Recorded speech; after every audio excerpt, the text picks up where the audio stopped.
pareça uma mentira, porque a gente aprende mais no ambulatório, talvez a única especialista que a gente tem em dor, assim, aqui, é ela, né? Então, assim, nesse tempo em que a gente tem trabalhado com psiquiatria, com dor de maneira geral, né, essa é uma pergunta que a gente se faz e que os pacientes, as pessoas se fazem o tempo todo, né? Então, já são 9 anos que eu venho trabalhando dentro da psiquiatria e o tempo todo atendendo pessoas que estão sofrendo. Então, o tempo inteiro em contato com pessoas que tiveram, você já ouviu falar aqui, né, da ansiedade, depressão, esquizofrenia, transtorno bipolar, né, pessoas. Hoje eu tenho me dedicado muito a um projeto de esclarecimento de casais, né, e treinamento de casais em relação a evitar que problemas aconteçam nos relacionamentos, evitar divórcio, treinamento de habilidades dentro do casamento.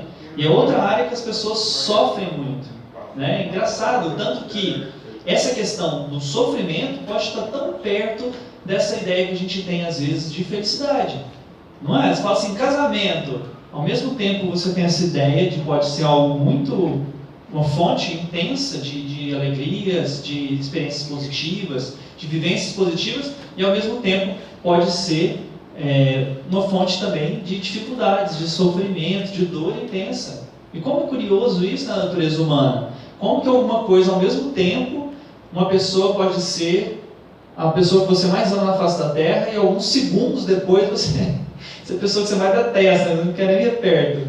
E o casamento tem dessas coisas, né? E algumas vezes aquela pessoa acaba se convertendo mesmo numa pessoa, num desafeto. E isso é uma coisa extremamente problemática e é uma das coisas que eu trabalho muito para evitar, é o que eu tenho concentrado a energia nos últimos anos. Então, essa ideia, a primeira que vem é como que a gente vai diferenciar o que é sofrimento e o que é uma experiência normal? Ou será que o sofrimento é uma experiência normal? Que é uma coisa bem interessante também. Quantas pessoas vocês conhecem que não sofrem? Conhece alguém? Alguém pode me citar um exemplo de uma pessoa que não sofreu? Não? Então, interessante isso, né? O que é sofrer? O que é sofrimento? Antes da gente entender por que a gente sofre, o que é o sofrimento? É tristeza, angústia, amargura. Então, tudo isso que você falou são exemplos de coisas que fazem sofrer, né? O que é o sofrer? É você carregar uma dor, né? Uma resposta à dor que você tem a sensação de ser dolorosa, uma sensação de peso. Coisa que não tem, quem tira, assim, a gente passa para outra pessoa aquilo que a gente está sofrendo. Uhum. Então tem uma ideia dentro do radical da palavra que tem a ver com carregar o peso. E é essa sensação que a gente tem quando a gente está no processo de sofrimento, é ou não é? A gente tem a sensação de estar carregando algo que é acima das nossas forças. E isso dá essa sensação, essa angústia de que nós estamos passando por um processo que é muito intenso. Agora, ao mesmo tempo, será que existe algum grau de dor, ou de estresse, ou de provocação que a gente possa fazer para nós mesmos que é saudável? Existe algum tipo de grau de dor que é desejável para nós?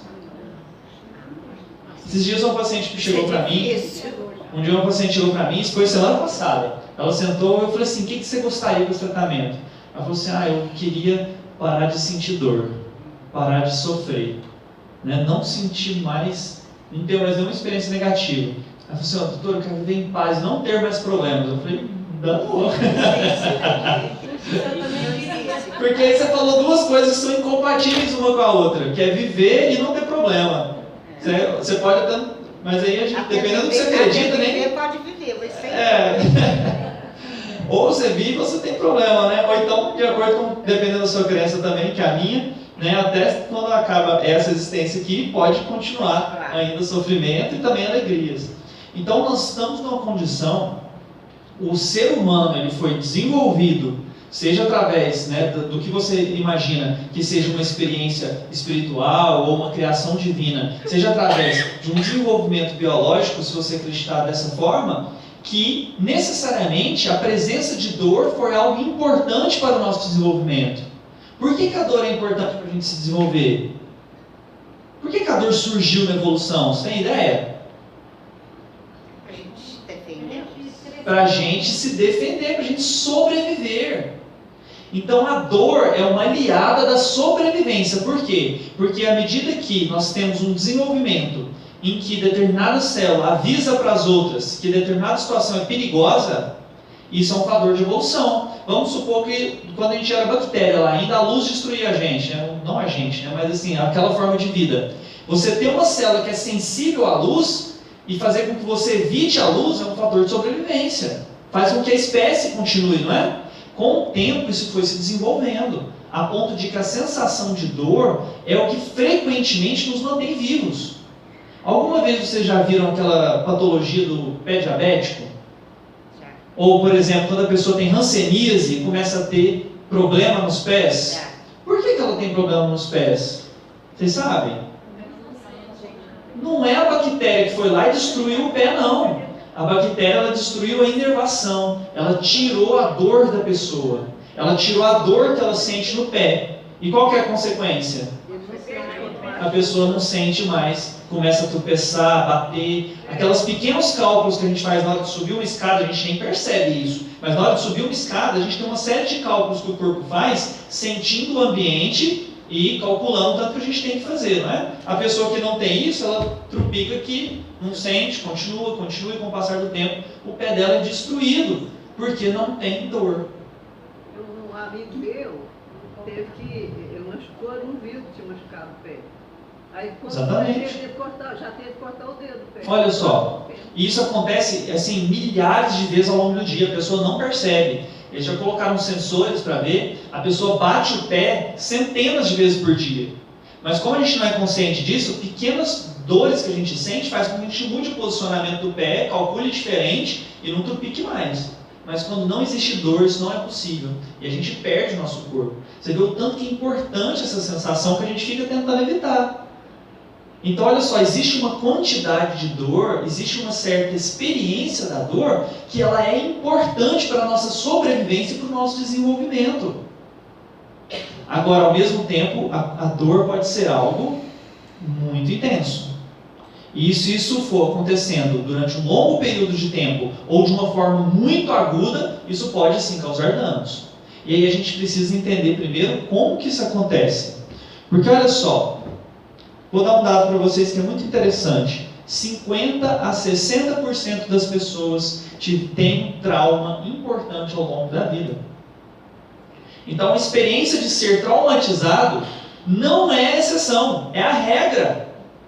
Se você vai atender na rede pública, a doutora Patrícia, né, os médicos que trabalham aqui na rede pública sabem disso, é a regra você ter experiências traumáticas na vida. E aí você vê aqui de todo tipo, abandono parental, presença de violência em casa, alcoolismo, abuso sexual, violência com a criança, ao longo da nossa vida, assaltos, um monte de coisas ruins podem acontecer. E essas aqui são experiências traumáticas graves ao longo da vida. Coisas que a gente frequentemente não consegue evitar, principalmente porque foi na infância, não depende muito da nossa vontade. Grande parte delas aconteceram muito cedo. Tem um outro dado que é bem forte também. Olha só, 1/8, 1 a cada 8 adultos sofreu violência sexual na infância. Então você acha que é algo raro, que é algo assim difícil de acontecer? Não é. É muito comum. 1/4 dos adultos referem a abuso físico na infância, que não é sexual, mas de agressão, de violência ou sexual, algum tipo de abuso físico. Se a gente for estender isso aqui para abuso psicológico, aí complica.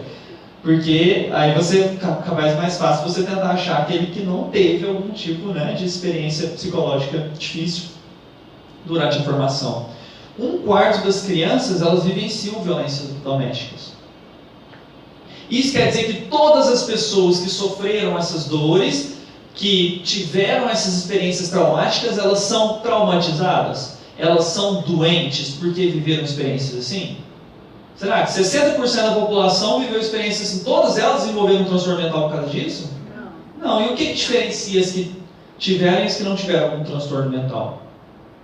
acho que teve uma mente mais evoluída, mais sadia ali para sair daquele trauma, né? Uhum. Então isso é uma das coisas que nós estamos estudando na ciência. O que faz com que determinada parte da população desenvolva algum sintoma traumático por conta daquilo? 8% das pessoas desenvolvem o que a gente chama de TEPT, que é o transtorno de estresse pós-traumático, devido a um trauma grave. 8% desenvolve TEPT, todo o resto não. O que faz com que uma pessoa desenvolva o TEPT e o que faz com que a maioria das pessoas não desenvolva o TEPT? Como que as pessoas são capazes de lidar com sofrimento, com dor e aprender com aquilo e continuar com um comportamento adequado e continuar tendo uma vida que é considerada satisfatória. E isso é uma habilidade que a gente pode ver em vários animaizinhos e tem algumas experiências que nos ajudam a identificar isso. Tem umas experiências com esse tipo de macaquinho aqui. Alguém já ouviu falar? Chama Rhesus. Muito bonitinho, né? E tem algumas experiências que, infelizmente, são feitas com animais, mas que dão luz sobre o comportamento humano e que nos ajudam a entender alvos farmacológicos importantes. E essa aqui é uma delas. O que eles fizeram com os macaquinhos? Eles dividiram em 2 grupos. Um dos grupos, ele era criado pela mãe natural, biológica dele. Dava carinho, comportamento normal. O outro grupo, ele era criado por uma boneca. Então tinha um boneco, um manequim, que tinha o leite que dava para o macaquinho, da mesma forma que a mãe, mas não dava carinho. Não tinha experiência de carinho, de afeto, de cuidado que a outra mãe tinha. Tinha todas as necessidades biológicas atendidas, mas não tinha a experiência do afeto na vida dele. E isso aqui, esse negócio complicado aqui, o que é? Essa coluna de cima são os genes que foram ativados naqueles que foram criados pelas bonecas. E nesse de baixo são os genes que foram ativados naqueles que foram criados pela mãe. Então olha só, quanto que é quase que oposto ali, né? Você vê onde está verde, um está vermelho o outro praticamente. A experiência de não ter afeto na infância faz com que você mude a forma como o seu corpo lê os seus genes. Então, mesmo que a sua genética seja o fato de você receber ou não afeto, carinho na infância, e aí nós vamos entender, pessoal, para toda a nossa vida, o fato da gente receber e ter experiências de amor, de carinho, faz com que os genes sejam manifestos ou não.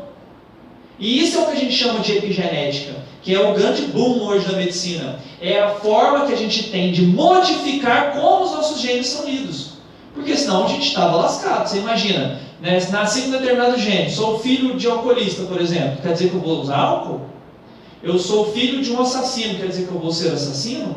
Existem um monte de genes relacionados à violência, um monte de genes relacionados ao alcoolismo. Mas o que faz com que esse gene ele entre em atividade ou não é isso aqui. Uma das coisas é isso.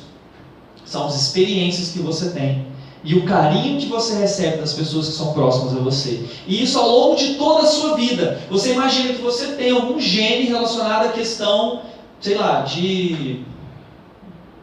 Me ajudem aí. Asma.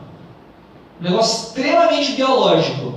E, dependendo das experiências que você tem, esse gene pode ser expresso ou não do ambiente. E isso vai desde questões comportamentais, quanto a forma como a família te protege e até mesmo de questões ambientais ligadas a vírus, estímulos alergênicos que você tem, que você come e tudo mais. Tudo isso faz com que modifique esses genes para ele ser expresso ou não. E emocional faz? Emocional demais, mas é muito. Porque eu tive esse problema quando do falecimento da minha mãe.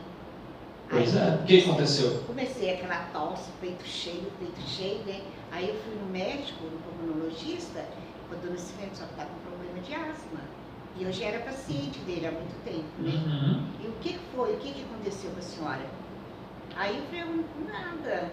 Ele, não, a senhora não tinha esse problema. Aí eu contei, né, que fazia poucos dias que eu tinha perdido minha mãe. Olha só. Ele falou, tá explicado. É isso. Agora, quando a gente fala emocional, às vezes a pessoa acha que a gente está inventando, né? A gente fala assim, aquela gastrite é emocional.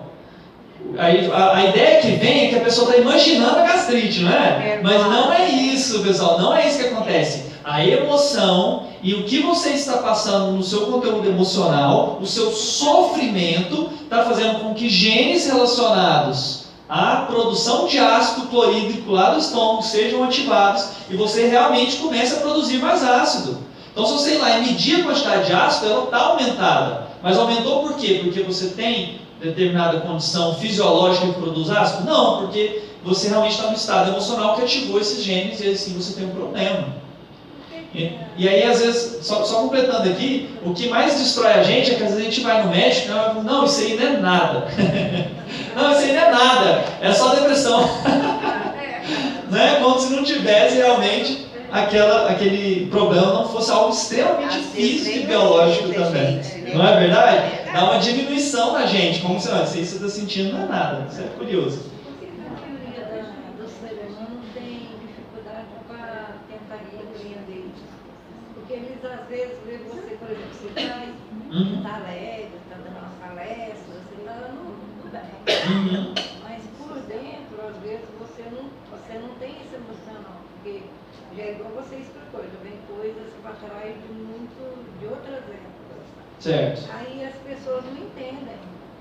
É verdade. Então, não entendem porque a gente... Você estudou em Chile, que você é preguiçosa, você é isso e aquilo. As pessoas elas leem o mundo de acordo com a ferramenta que foram dadas para elas, né, durante a sua formação, que as permite ler o mundo ou não. Né? Então, se a gente começa a passar essas ferramentas emocionais, esses conteúdos para frente, para as próximas gerações, a próxima geração vai ser mais empática do que a presente. Né? Então, eu acredito nisso. Né? Então, assim, elas estão lendo o mundo da melhor forma que elas conseguem. Então, assim, né, a falta desse tipo de conteúdo é que causa esse problema, esse preconceito com essa situação. Demais, com certeza, porque a gente não se sente entendido. Porque às vezes você quer um carinho, uma palavra amiga, ou assim, alguém que conversa com você, esclarece. A gente não quer ser criado por bonecos. Né? A gente não quer só comida, leitinho, não é isso. A gente quer o afeto, a gente quer o amor, e isso em todas as esferas da nossa vida. Todas as esferas da nossa vida. Você pode estar casado e numa solidão terrível a dois. Né? Você pode estar na sua família, com seus filhos, e estar extremamente solitário. Porque nós somos tão complexos na forma de interagir, que com a mesma frase você é capaz de transmitir desprezo, e usando as mesmas palavras você é capaz de transmitir alegria, reconhecimento e admiração. Você muda uma pequena entonação na sua voz, e a outra pessoa já sabe que você está desprezando, você está ironizando e não está realmente admirando. Então, né, vamos supor que você conseguiu alguma coisa. Né? Então, você morre de medo de falar em público, e aí um dia você foi lá e conseguiu dar uma aula. Né? E aí chega o seu esposo, por exemplo, e fala assim, nossa, parabéns, estou muito feliz por você. Ou ele fala assim, parabéns, hein? Não é a mesma palavra, mas significa coisas completamente diferentes. Né? Porque nós temos essa capacidade. Então a gente tem essa privação de afeto em grande parte da nossa vida, e isso faz com que talvez a gente comece a desenvolver esse tipo de gene que provoca doenças. E aí são as doenças que a gente acaba chamando de psicossomáticas. Mas elas, apesar de começarem na mente, elas são bem físicas no final das contas. Tá? Elas ativam genes, que aí o processo continua biologicamente de forma normal. Tá certo?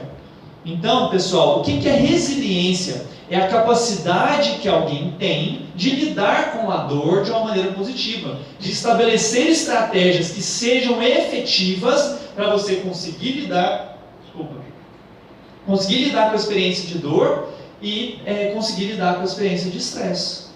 Eu estava num congresso semana passada que mostrava que uma outra experiência com macaquinhos.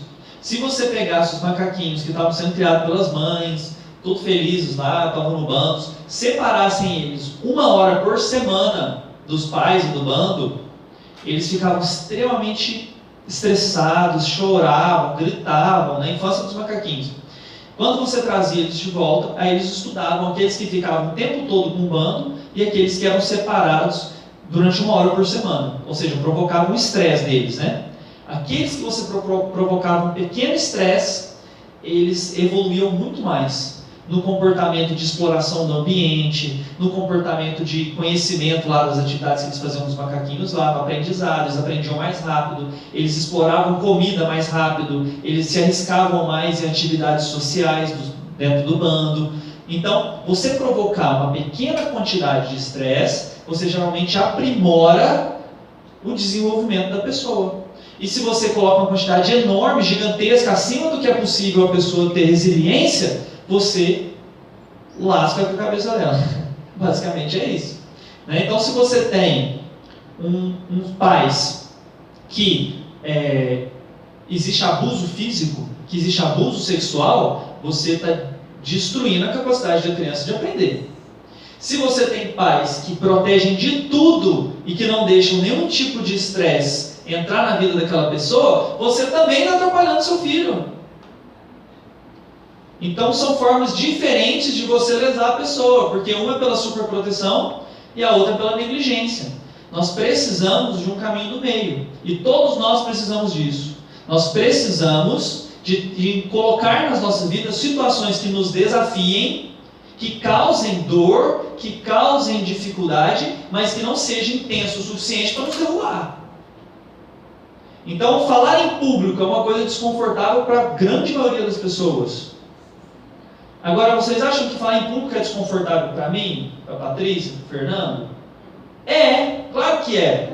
É desconfortável. Mas não tem tanto quanto para a gente. Mas no começo era tanto quanto.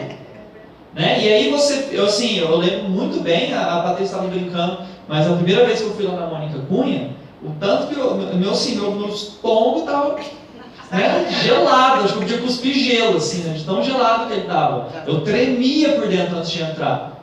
Então essa sensação, ela é comum na hora de falar em público também. Diz que o maior medo da humanidade é falar em público. O segundo maior é o psiquiatra, o terceiro é a morte. Então, o psiquiatra falando em público sobre morte deve ser a pior coisa que existe. Mas existe essa sensação, ela está em todos nós. O medo, por exemplo, de você chegar no sexo oposto, ou na pessoa que você sente atração, do mesmo sexo ou do outro sexo, e você se expor, você falar que gosta daquela pessoa, mesmo quando você está casado. Eu atendi uma pessoa ontem, falou assim: doutor, eu não consigo falar para ele que eu gosto dele. Aí fala assim: nossa, por quê? É uma pessoa que ela está afim? Não, é o marido dela. Não dá conta de falar. Tem anos que não fala, morre de vergonha. Então, se expor dessa forma é doloroso, é dor, é sofrimento. Mas se você não se expor a uma pequena quantidade desse sofrimento e se desafiar frequentemente, você não desenvolve. Da mesma maneira que a bactéria precisava de sentir a luz para saber o que é dor para se desenvolver, a gente precisa também de pequenos pacotinhos de dor, de pequenos estresses que a gente passa para que a gente desenvolva esses pequenos desafios. E quando você está procurando uma pessoa para estar do seu lado também, um marido, uma esposa, você não quer uma pessoa pacata que faz tudo o que você quer. Não é isso que você está procurando. Deus me livre, tá chato. Você também não quer um trugutu que vai te xingar toda hora que você quer dar um abraço nele, Então o que você quer? Você quer uma pessoa que ao mesmo tempo te admire pelo que você faz, goste de você por quem você é, e que ao mesmo tempo também te desafie a ser uma pessoa melhor do que você está hoje. É isso que a gente busca, é isso que a gente quer, esse ponto ideal entre um estresse que provoca desenvolvimento e um estresse que provoca paralisia. E para isso é importante identificar a dor, o estresse, o medo, a dificuldade, como algo que pode ser que nos impulsione, ao invés de nos paralisar. E essa mudança, ela é conhecida na literatura médica como reframing, ou mudança de perspectiva, de ponto de vista, que é você pegar uma mesma situação e você começar a ler aquela situação de uma maneira diferente, e isso fazer com que você tenha forças para enfrentar aquela situação. É isso que é resiliência, quando você pega uma mesma coisa, que é sofrimento, que é dor, que é dificuldade, e você começa a observar ela por um ângulo, como se fosse um desafio, como se fosse algo que você deseja na sua vida para você desenvolver. Imaginem vocês como seria a humanidade se ninguém tivesse que trabalhar para ganhar dinheiro. Quem trabalharia? Me avisa. Quem sairia de manhã para trabalhar se não precisasse absolutamente de dinheiro? Poucas pessoas. É bom, mas quem trabalharia? A senhora coisa boa. Não, tem umas pessoas até que você vê que trabalha porque gosta. Exatamente. Talvez é porque muitos também estão fora da área que gostaria. É isso que eu estou falando. Se você encontrar essa coisa que você faria de graça, você está no trabalho que realmente você transformou aquele estresse em algo que é positivo. Em algo que você está avançando com aquilo, você quer fazer aquilo. Porque você faz porque você realmente está apaixonada por aquele projeto, por aquele gosto. Né?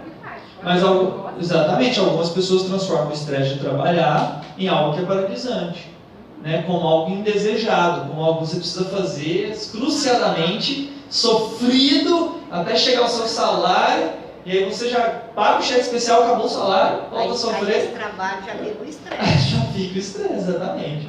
Então nós temos que moldar a nossa vida de uma maneira em que a gente vá crescendo em resiliência, porque absolutamente na vida de todos nós vão existir momentos de maior ou menor sofrimento, mas o tempo todo vai existir alguma dor, alguma coisa que te incomoda, alguma coisa que você queria que fosse diferente, e você tem que lidar com isso. E a nossa habilidade é o de desenvolver habilidades de resiliência. Como que eu vou usar disso e ver isso de uma maneira diferente? Tem vocês devem aprender, eu entendi agora mesmo, o pessoal me explicando que no próximo semestre, né, vocês vão estudar ferramentas de como lidar com as causas, com os problemas, e uma das ferramentas que tem, que é o processo de mindfulness, ele tem um processo muito interessante, que é no momento de dor, você fazer um processo de imaginação, que é aquilo que você desejou aquilo lá, que você quer aquilo lá para você, que aquilo você que escolheu ter. Isso pode ser dor física, pode ser dor psicológica. Você faz como se fosse uma imaginação, e você imaginando, você querendo aquilo para você, que você que escolheu ter aquilo. E na maioria das vezes, quando isso acontece, quando você para de observar a dor como algo externo, que não te pertence, que você não deseja, que não é bom para você, a dor diminui. Quando você passa a achar que pertence a você, que você deseja, que é bom para você. E essa é uma mudança que nós vamos falar mais para frente. Quem que geralmente traz essa visão de que a dor pode ser algo positivo, transformador? Eu acredito em pensamento positivo, né? E qual corrente filosófica que traz isso? Na maioria das vezes na sociedade? São as correntes religiosas, é ou não é? Se você for pegar na base do cristianismo, qual que é a ideia, qual que é a história que vem? É a história de redenção, não é? De Cristo, que sofreu, mas porque sabia que sofreria e escolheu assim, porque poderia ter, né, feito lá o que quisesse para sair daquilo, e ele passa por aquilo de uma maneira, enfrenta aquilo que ele deve enfrentar e sai vitorioso no final e ressuscita depois de 3 dias. Essa história do cristianismo é uma história que está presente nas bases de outras religiões também. Não falava nem um medicamento, né? E aí é um negócio bem maior que a gente, né? Mas assim. Era uma febre. Mas aí eu não quero escorraçar os medicamentos, não, isso é importante, tá? Mas assim. Mas é um aprendizado interessante, porque a gente olha para essas histórias, pega lá no budismo, pega lá no Alcorão, essa história de redenção ela é presente em praticamente todas as histórias. E a fé se fortalece realmente.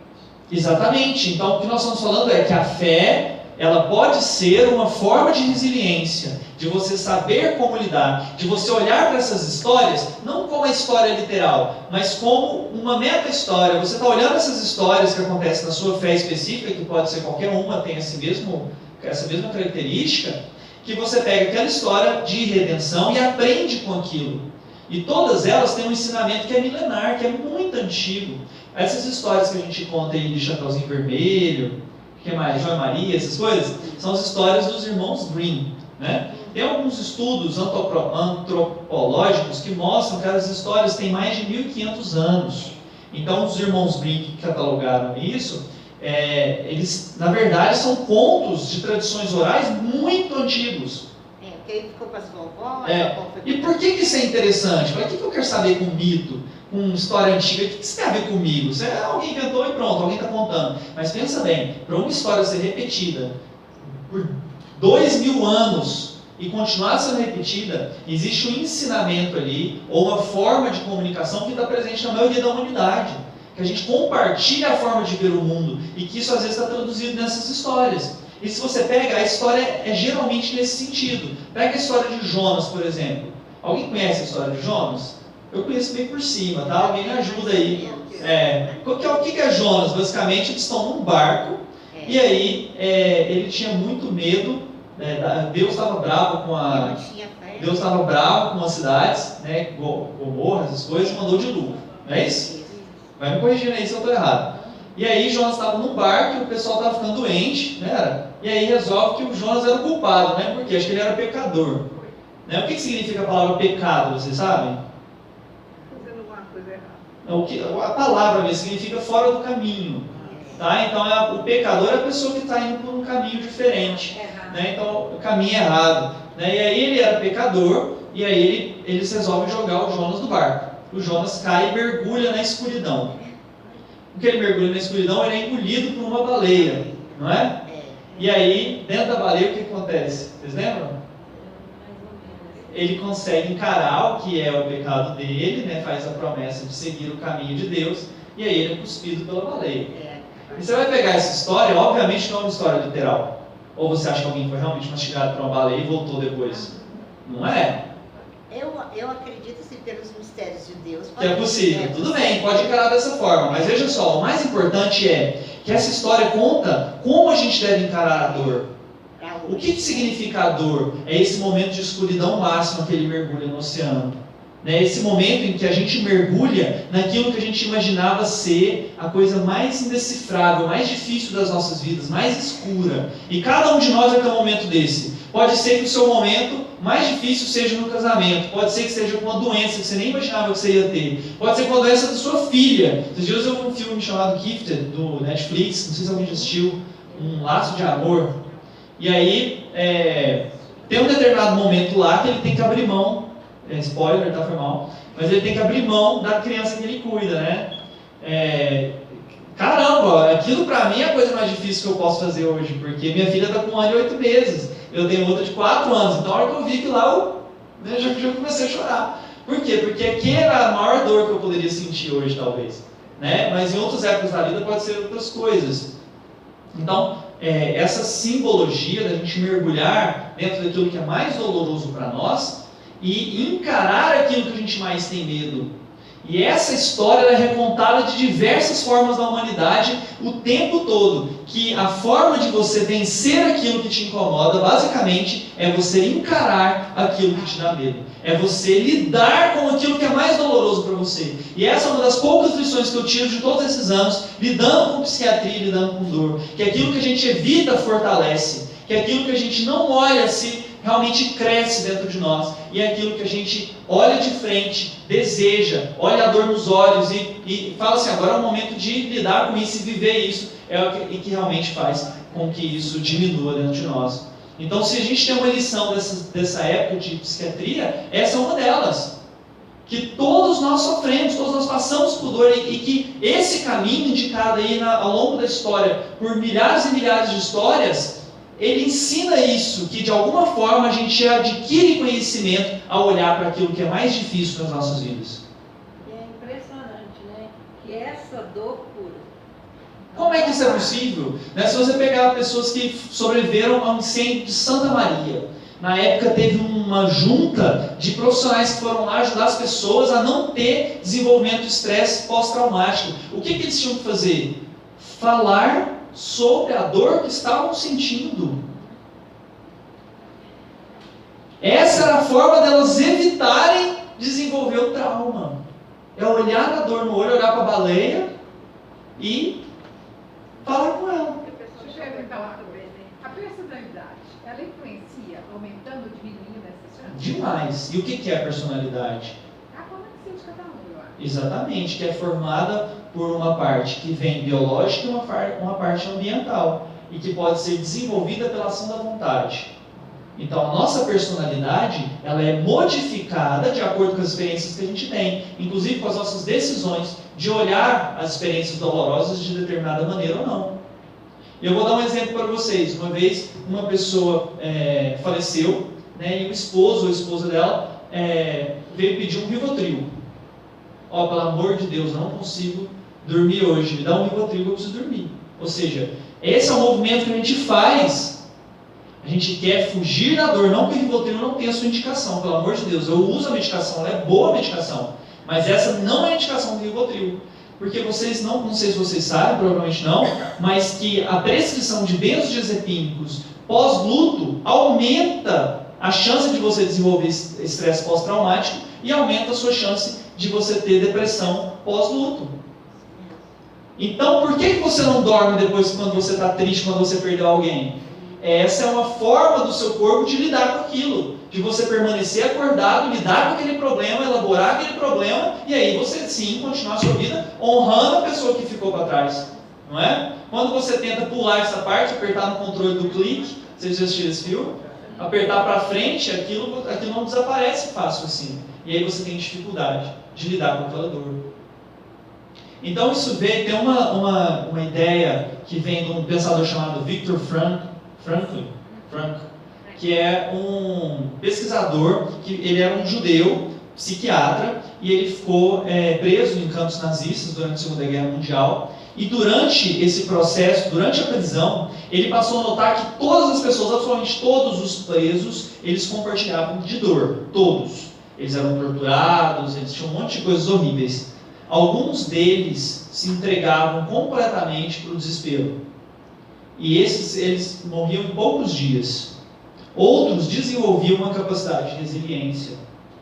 E aí ele funda uma nova psicoterapia chamada logosofia, dizendo que a capacidade de sentir dor ela é inerente ao processo humano, mas que absolutamente, independente da situação que você esteja, da mais horrível que seja, e o próprio exemplo que ele dá lá, vários exemplos, você pode desenvolver uma vida baseada em valores, baseado em aceitar aquele sofrimento e você não ter esse impacto tão grande na sua vida. Então, o resumo da obra dele, vamos colocar assim, é que a dor ela é inevitável, mas realmente o sofrimento ele é opcional, porque o sofrimento é a resposta que você tem de acordo com a dor. E absolutamente ninguém do mundo tira a sua liberdade de responder de uma maneira diferente quando você está passando por um processo de dor. Essa liberdade é só sua. Você pode até entregá-la para outra pessoa, mas de ação, de boa vontade que você teve. Tá? Existem mudanças genéticas e epigenéticas e um monte de questões biológicas que fazem com que aumente a chance de você responder de determinado jeito ou de outro jeito. Pode ser que em determinado momento a dor é tão grande, o estresse crônico é tão grande, que isso começa mudanças fisiológicas, mudanças de sistema imune, mudanças cerebrais tão intensas que você possa realmente desenvolver um processo de depressão. E aí você vai ter alterações físicas cerebrais, você vai ter alterações biológicas, alterações inflamatórias. Então isso pode acontecer. Então nós não estamos falando que esse processo não é real, mas que você ter a noção de que esse processo faz parte de um processo de desenvolvimento, de aprendizado, e que é compartilhado pela maioria dos seres humanos, te ajuda a ter mais força de enfrentar. Muitas vezes chega ao suicídio, né? Pode acontecer sim na depressão.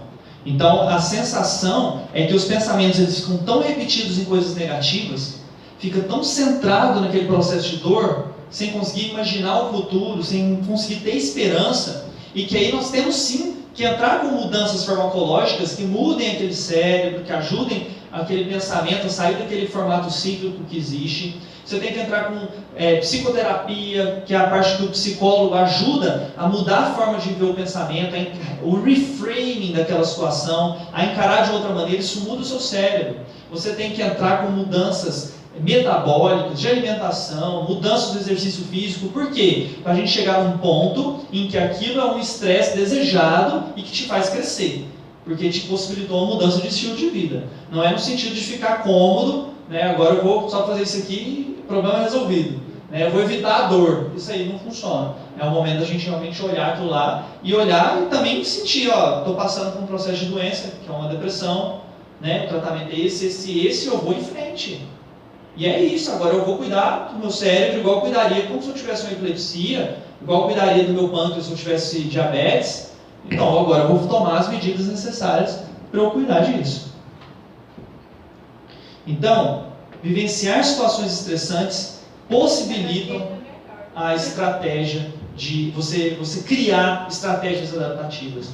Então a gente precisa do estresse para desenvolver, a gente precisa da dor para desenvolver e precisa mudar a forma como a gente olha para isso, parar de reclamar desses pequenos desafios, dos desafios, dos grandes ou dos pequenos que a gente tem, porque a forma, quando a gente reclama, é o que a gente chama de estratégia inadequada ou coping negativo. A reclamação é um coping negativo. Você reclama, você está diminuindo a sua capacidade de lidar com o problema. E quando você estou vivenciando tal coisa, agora eu preciso fazer isso e isso, você está elaborando estratégias que sejam mais efetivas. Então, quando a gente fala na depressão, nós temos aí uma causa enorme de suicídio, uma coisa que aparece muito na história da humanidade. No caso das mulheres, é 2 a 3 vezes mais comum que nos homens. Isso é super interessante, nós temos um público majoritariamente feminino. Né? Por que é mais comum nas mulheres? Algumas pessoas falam que elas têm que aguentar os homens, né? É mais deprimido. Né? Mas tem vários fatores envolvidos, tá, pessoal? Sejam a mudança que a própria questão hormonal provoca no sistema límbico, que é responsável pela questão de humor. Mas existem algumas explicações também relacionadas a questões culturais e mesmo de impacto social em relação às mulheres. Né, assim, de preconceito e coisas desse tipo, diminuição das oportunidades, aí você pode ter uma chance maior. A mulher para a dor, para as dificuldades, ela era mais forte que o homem? Você está botando uma cilada. Como assim? O que significa ser mais forte? Porque tem homens fortes, mas tem mulher, a maioria das mulheres que ficam sozinhas. Por exemplo, minha sogra, quando a filha dela morreu, o genro dela se negou a ficar com o pequeno. E ela estava muito doente, muito velha. E ela pegou aquilo para si e cuidou do menino. Quando o menino não precisava mais de mãe, ela faleceu. Qual é o seu nome? Sandra. Sandra, eu não colocaria dessa forma, porque é eu acredito que é o seguinte, a questão de força e depende da questão de depressão. Eu não acho que fica deprimido quem é mais fraco. Tá? Então, assim, absolutamente não tem nenhuma ligação, por isso que eu quis questionar a ideia de força, entendeu? Então, a questão de ser uma pessoa forte, eu acredito que não tem a distinção entre gênero, né? E por quê?